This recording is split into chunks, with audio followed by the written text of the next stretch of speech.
आज की कहानी बेस्ड है एक बंगाली लेजेंड के ऊपर जिसका नाम है निशिताक।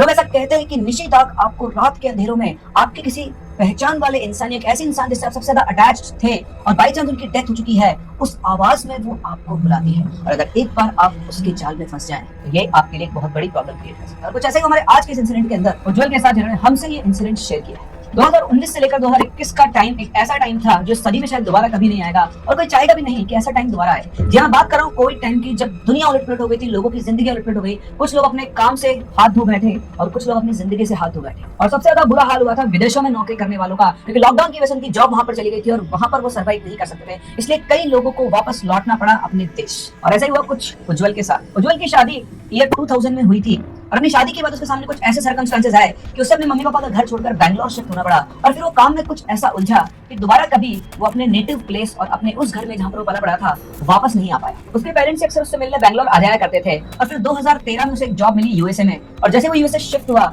अब उसका अपने पेरेंट्स के साथ भी छूट गया। तो अपने पेरेंट्स से मिलने भी नहीं आ पाता था। ना सिर्फ इतना, वो इतना बिजी हो चुका था या आप कहें कि अपने पेरेंट्स को भूल चुका था यूएस जाकर, कि जब उनकी मृत्यु हुई तो उनके लास्ट राइट्स तक करने के लिए भी वो इंडिया अपने घर वापस नहीं आ सका। एक्चुअली इस चीज का एक छुपा हुआ कारण ये था कि उज्जवल ने लव मैरिज की थी, उसके पेरेंट्स उस मैरिज को एक्सेप्ट नहीं कर रहे थे। इसीलिए शुरू से ही शादी के बाद से उज्जवल की अपने घर से दूरियां बढ़ गई थी। और इतना ही नहीं, अपनी मौत के लास्ट टाइम तक भी उन्होंने कभी भी उज्जवल की शादी को एक्सेप्ट नहीं किया। शायद इसी वजह से उज्जवल की अपने पेरेंट्स से बहुत दूरियां बढ़ गई थी। लेकिन वो कहते हैं ना कि किस्मत का लिखा कोई टाल नहीं सकता। जिसके साथ जो कुछ होना ब्रह्मांड में कहीं भी रहे, किस्मत उसे वापस उसी जगह खींच लाती है जहां पर उसका विधान लिखा हुआ है। और कुछ ऐसा ही हुआ उज्जवल के साथ ईयर 2020 में, जो उसे वापस अपने नेटिव प्लेस, अपने उस घर में खींच लाया जहां पर उसने अपना बचपन गुजारा था। कहानी में आगे बढ़ने से पहले आप कहते हैं कोई रियल सुपरनेचुरल एक्सपीरियंस है या फिर कोई इंटरेस्टिंग हॉरर स्टोरी है तो आप हमारे साथ हमारी इन दी गई आईडीज पर या फिर स्क्रीन पर दिए गए नंबर पर व्हाट्सएप भी कर सकते हैं। इसी के साथ साथ क्योंकि स्टोरी में कोई टाइम की बात हो रही है, 2020 में ही मैंने अपनी पहली स्टोरी चैनल के ऊपर डाल चैनल की शुरुआत की थी और आप लोगों के प्यार से हम लोग यहाँ तक पहुंचे हैं। इस प्यार को बरकरार रखें और अगर आपने अभी तक चैनल को सब्सक्राइब नहीं किया है तो चैनल को सब्सक्राइब जरूर करें ताकि हम आपके लिए ऐसी और इंटरेस्टिंग स्टोरीज और अलग अलग टाइप के किस्से लाते रहें जिनसे आपका एंटरटेनमेंट लगातार चलता रहे। तो बात है, जब पहला लॉकडाउन लगा था, जब लॉकडाउन लगा उस टाइम पर यूएस में भी लॉकडाउन था और लोगों को, यूएस की जो कंपनीज थी वो मोस्टली इंडियन लोगों को नौकरी से बाहर निकाल रही थी और उनमें से एक एम्प्लॉय था उज्जवल।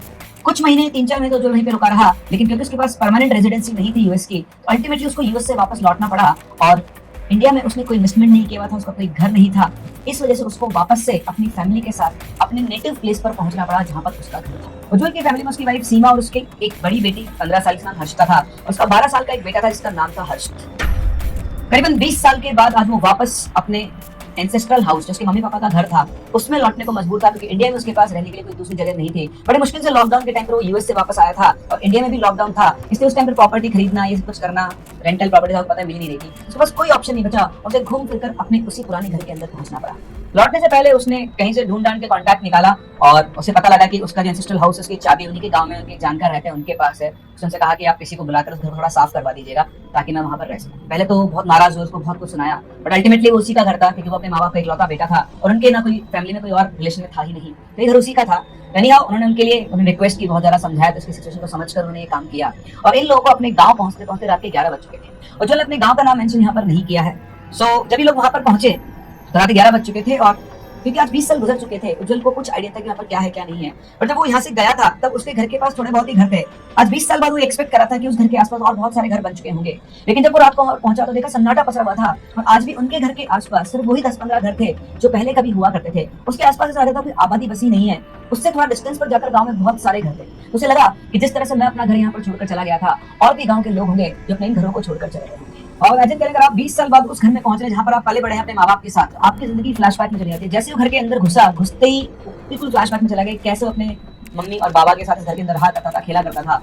और ये देखते देखते उसकी आंखों के अंदर आंसू आ गए। उसके मन में कहीं ना कहीं रिग्रेट भी था कि अपने माँ बाप का अंतिम संस्कार करने तक वहां पर नहीं आ सका और ये सोच सोचकर उसकी आंखों से आंसू बह जा रहे थे। वही सब सोच रहा था, तभी उसकी नजर अपने घर के पास में उनकी झाड़ियों पर पड़ी और देखा तो उसे लगा कि कोई एक काली सी परछाई झाड़ियों के अंदर की तरफ गई है। उसने देखने की कोशिश की लेकिन उसे वहां पर कुछ भी दिखाई नहीं दे रहा। मुझे लगता है कि आसपास बहुत सारे झाड़ हैं तो कोई ना कोई जानवर वहां पर गया होगा। उससे नजर हटाकर ध्यान नहीं देकर घर के अंदर जाते हैं, लॉक वगैरह खोलते हैं और फिर घर के अंदर घुसते हैं तो देखते हैं कि घर के अंदर बहुत सारा सामान पड़ा हुआ है, क्योंकि उसने अपने अंकल से पहले क्या किया था, उन्होंने उस घर की ठीक ठाक सफाई करवा के उसको तैयार कर दिया था। और अगर आप किसी को सफाई करवाने को कहो तो ठीक ठाक नॉर्मल सफाई करवा देता है, लेकिन यहाँ पर जो सफाई हो रखी था लगता है कि इस घर में कोई रहता है। मतलब ऐसा नहीं है कि घर कई सालों से खाली पड़ा हुआ और एक दिन में इसकी सफाई की गई हो। सारी चीजें ठीक ठाक अरेंज की गई थी, किसी भी चीज के ऊपर कोई धूल मिट्टी छाई हुई नहीं थी और सब कुछ बिल्कुल अरेंज था।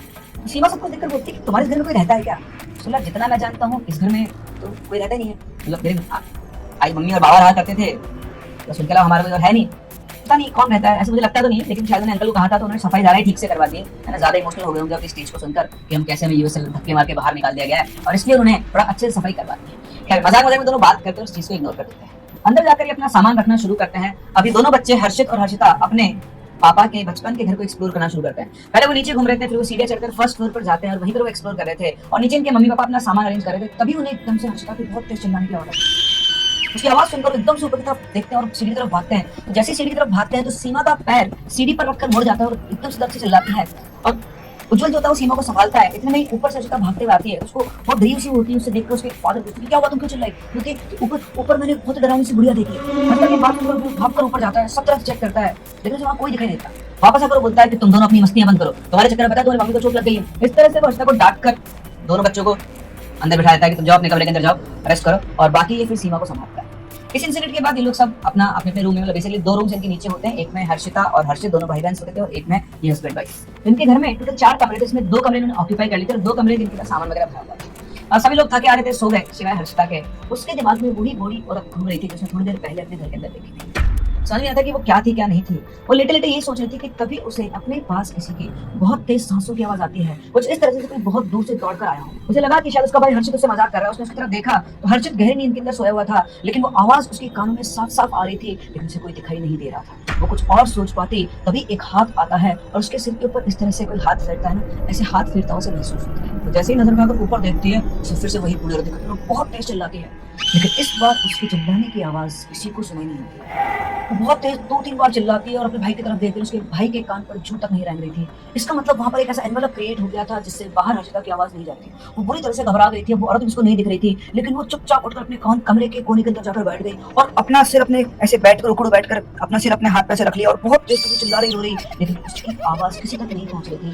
कोई हर्षिता की मदद करने नहीं आया। अचानक कब सोते सोते हर्षिता को उसी कोने में नींद आ जाती है। सुबह जब सीमा उठकर बच्चों के कमरे में आती है तो देखती है हर्षिता कोने में पड़ी हुई है। वहां जाकर उसको चेक करती है, उसको बहुत तेज बुखार था। वो फटाफट से उज्जवल को बुलाकर लेकर आती है। वो दोनों मिलकर उसको उठाकर बेड पर लेटाते हैं, उसे दवाई देते हैं, उसके बाद ठंडे पानी की पट्टी से उसका बुखार उतारते हैं। उज्जवल बैठकर हर्षिता के सिर पर वो गीली पट्टी लगा रहा होता है, तभी उसके कानों में किसी के गुनगुनाने की आवाज गूंजती है। ये आवाज को उज्जवल पहचानता था।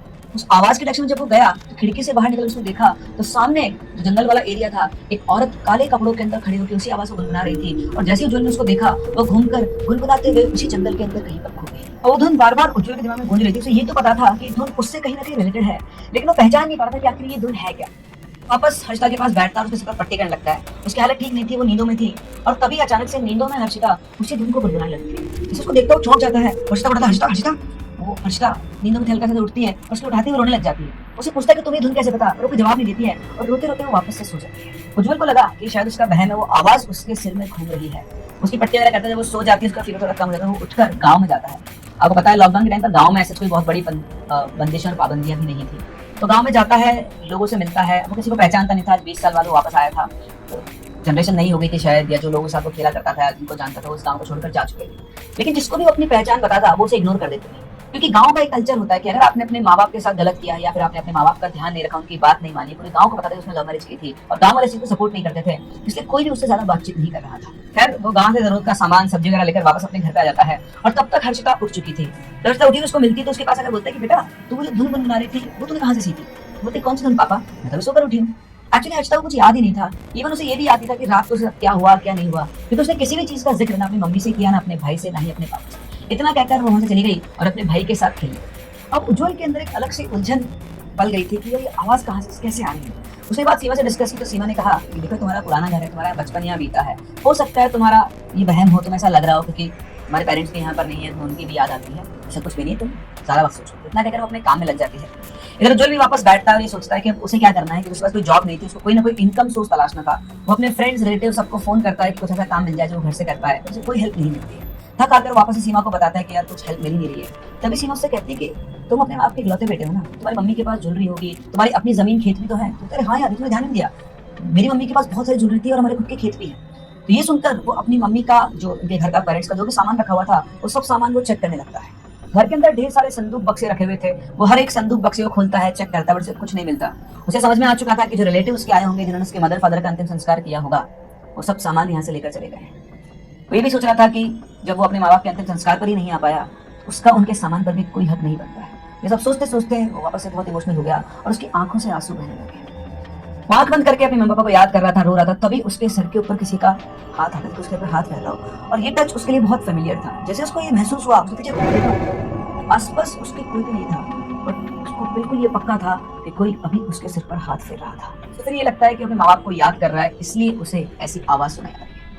वो सामान वामान बंद करके रखकर वापस बाहर जाता है और बाहर जाकर जहाँ सीमा बैठी उसके पास बैठता ही है कि तभी उसे फिर से वही धुन सुनाई देने लगती है। जैसे उसे वो धुन सुनाई देती है, वो सीमा से पूछते कि सीमा, तुम्हें कोई आवाज सुनाई दे रही है? इस बार सीमा को भी आवाज सुनाई दे रही थी और दोनों जब उस आवाज की डायरेक्शन में जाते हैं तो बाहर जाकर देखते हैं कि हर्षिता झूला झूल रही है और वो उस धुन को गुनगुना रही है। और सबसे बड़ी बात ये थी कि हर्षिता वहां पर अकेली नहीं थी। हर्षिता जो झूला झूल रही थी उसे एक बूढ़ी औरत झूला झुला रही थी, और उससे भी ज्यादा अजीब बात ये थी, हर्षिता को अवधी भाषा नहीं आती थी।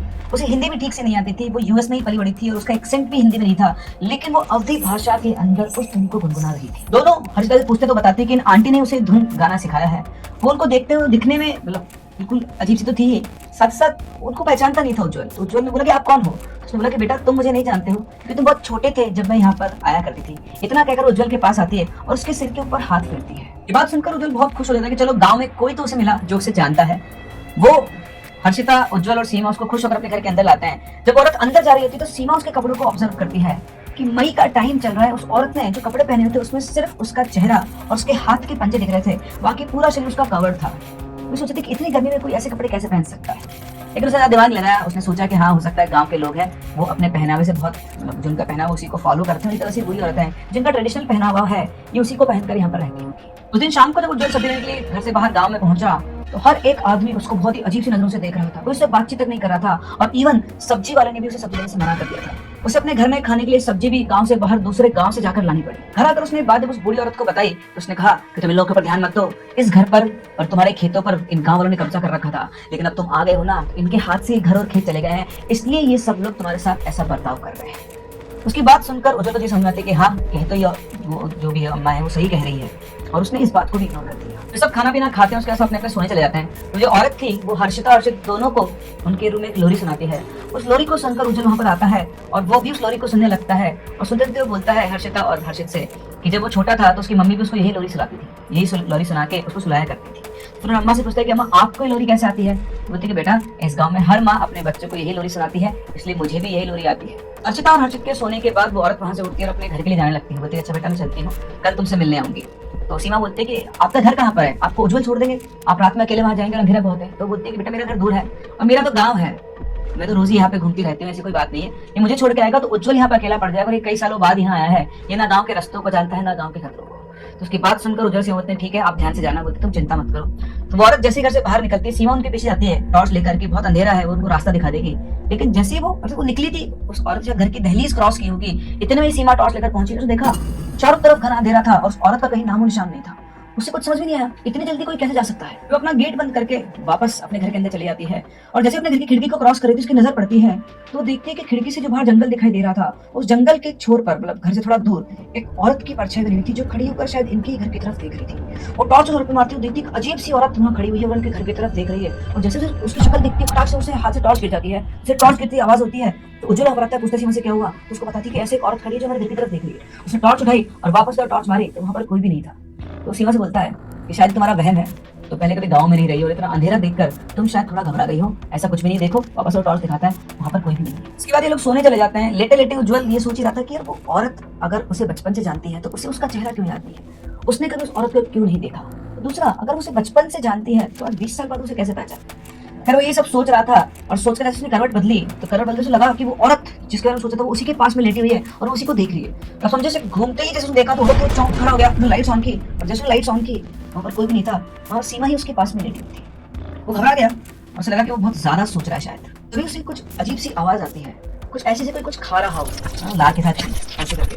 तो जाता है बाहर अपने बच्चों के रूम की तरफ, वहां से आवाज आ रही थी। जैसे उनके रूम में जाकर वो देखता है कि हर्षिता के बगल में वही औरत बैठी हुई है और वो बहुत भयानक सी रूप के अंदर, उसके सड़े हुआ चेहरा है और लंबे लंबे उसके बाल है। उसको देखते ही वो बहुत तेज चिल्लाकर कुर्सी उठाकर उधर फेंकता है, लेकिन कुर्सी फेंकते हुए एकदम से गायब हो गई। कैसे हो गई, कहाँ गई पता नहीं चला। और उसकी चीख सुनकर सीमा हर्षित सब जागते हैं और उन्होंने लाइट्स ऑन की।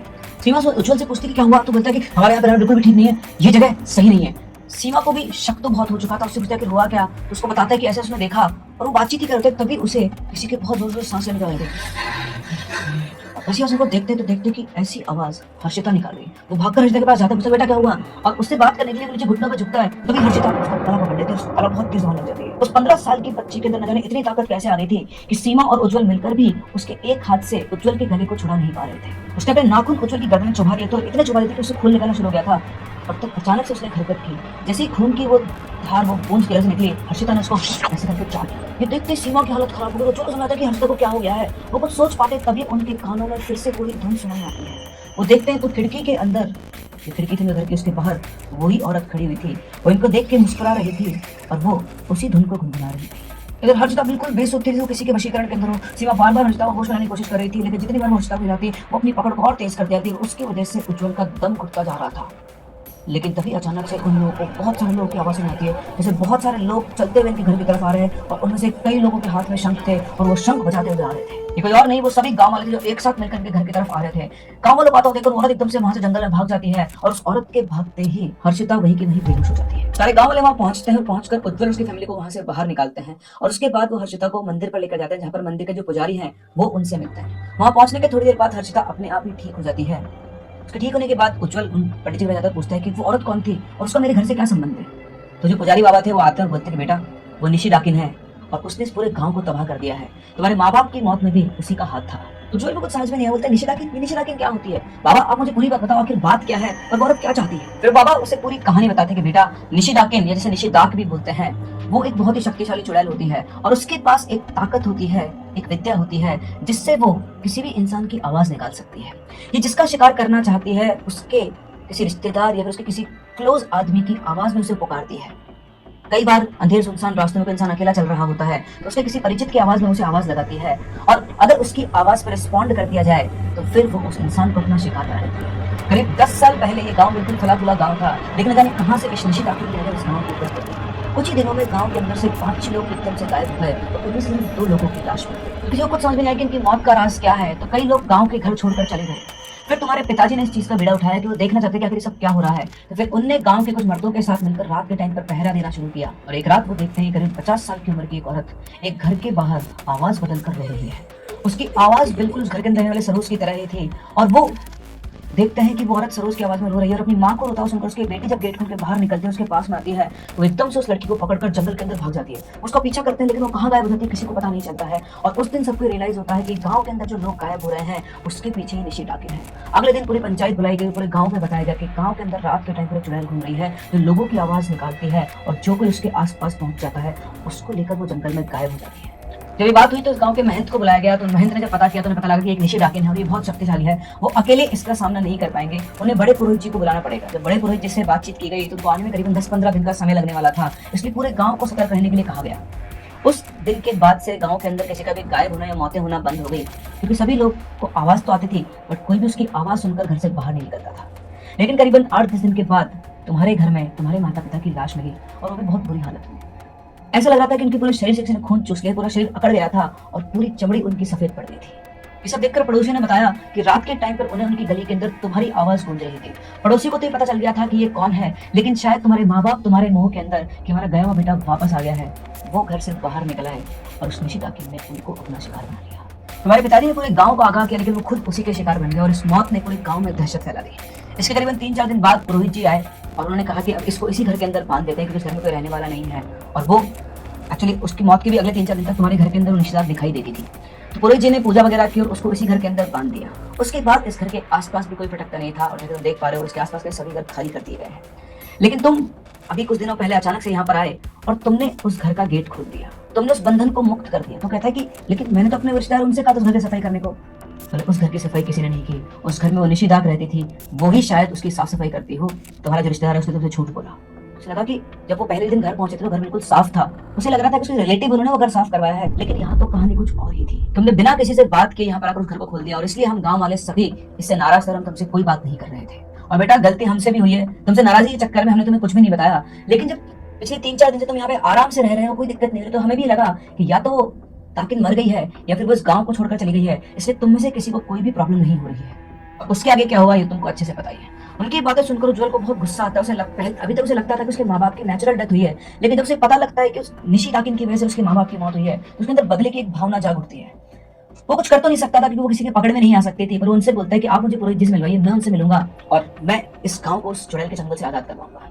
फिर ना सिर्फ वो पंडित जी, गांव वाले, सरपंच वगैरह और उज्जवल सब मिलकर उन बड़े पुरोहित जी के पास जाते हैं, उनसे समाधान पूछते हैं। तो बताते हैं कि आपके घर के अंदर एक बड़ी पूजा होगी, तो बोलते हैं आपको जो करवाना है करवाइए। और सरपंच बोलते हैं कि आप चिंता मत कीजिए, गांव वाले सब मिलकर ये पूजा करवाएंगे, क्योंकि ये सिर्फ उज्जवल के घर का मामला नहीं है, ये पूरे गांव का मामला है। हमें कुछ भी करके उस निशी ताकिन से इस गांव को आजाद करवाना है। तो जो उज्जवल था उसके घर के अंदर 11 पुरोहित बिठाए जाते हैं। वो अगले 11 दिनों तक हवन करते हैं और हर दिन गांव के अंदर वो हवन की भस्म और गंगा जल छिड़का जाता है। 11 दिन पूरे होने के बाद जो सबसे बड़े पुरोहित थे आकर बोलते हैं कि अब आप लोग निश्चिंत हो जाइए, वो निशी ताकिन इस गांव से जा चुकी है, वो दोबारा कभी इस गांव में लौट कर नहीं आएगी। और इस तरह से गांव निशी ताकिन के प्रकोप से, उसके चंगुल से आजाद हुआ। उज्जवल को अपने माँ बाप के खोने का मलाल भी था, लेकिन साथ ही साथ संतोष था कि उसने इस पूरे गांव को उस चुड़ैल के चंगुल से आजाद कर दिया। शायद यही उसकी डेस्टिनी थी, शायद इसीलिए उसकी जॉब गई, घूम फिरकर वो वापस अपने नेटिव प्लेस आएगा। उसके मन में कहीं ये मलाल ना रह जाए कि वो अपने माँ बाप को मिल नहीं पाया। खैर ये तो हमेशा नहीं रहा उसके अंदर, बट उसे सच्चाई पता लगी कि उसके माँ बाप की जो डेथ हुई वो एक नेचुरल डेथ नहीं थी, बल्कि उनको मारा गया था। उसके बाद उसने उनका भी पिंडदान वगैरह किया, उनकी पूजा वगैरह करवाई ताकि उनकी आत्मा को भी शांति मिले। और उसके बाद उज्जवल के जीवन में चीजें ठीक होने लगी। इसके कुछ दिनों बाद उसको वापस से एक वर्क फ्रॉम होम जॉब मिल गई और जब तक लॉकडाउन खत्म नहीं हुआ वो अपने उसी गांव के अंदर रहा, उसी घर के अंदर। और आज वापस से वो एक दूसरे अच्छे शहर में शिफ्ट हो चुके हैं, लेकिन अब हर साल वो अपने उस एंसेस्ट्रल हाउस के अंदर जरूर जाता है जहां से उसके बचपन के, उसके माँ बाप की यादें जुड़ी हुई है।